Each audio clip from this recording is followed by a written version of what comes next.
ბორჯომში წყლის გამწმენდი ნაგებობა შენდება. აქ წამში 140 ლიტრი წყალი გაიფილტრება. სუფთა წყალს კი მოსახლეობა მომავალი წლიდან მიიღებს. სამუშაო პროცესს რეგიონული განვითარების მინისტრი გაეცნო.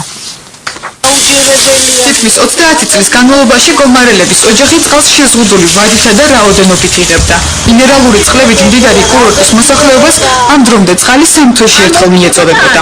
მომარაგებული ჰქონდა დიდი ჭურჭელი და ვზიდავდით ხან მანქანებით, ხან ხელით, ხან რითი და ისეთ ბინძური იყო, რომ მარტო ტექნიკური პირობებისთვის თუ შეგეძლო გამოგეყენებინა ეს წყალი. ბორჯომში 12 ფილტრიანი თანამედროვე სისტემით აღჭურვილი წყლის გამწმენდი ნაგებობის მშენებლობა მიმდინარეობს.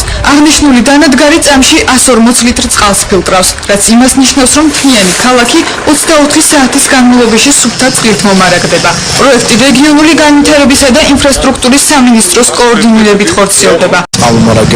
მშენებლობის დასრულების შემდეგ გამწმენდი ნაგებობა ბორჯომის წყალსადენ ქსელს შეუერთდება. ქსელის განახლება მთლიანად ქალაქში უკვე დასრულებულია. დღეისთვის 24 საათიანი წყალმომარაგება ბორჯომის მოსახლეობის 80%-ს აქვს. გამწმენდი ნაგებობის ამუშავებისთანავე სასმელი წყლით სარგებლობას მედროვე ტექნოლოგიების მქონე წყალგამწმენდი სისტემის შექმნისთვის 400 სპეციალისტი მუშაობს და მისი დასრულება 2012 წლის გაზაფხულისთვის იგეგმება.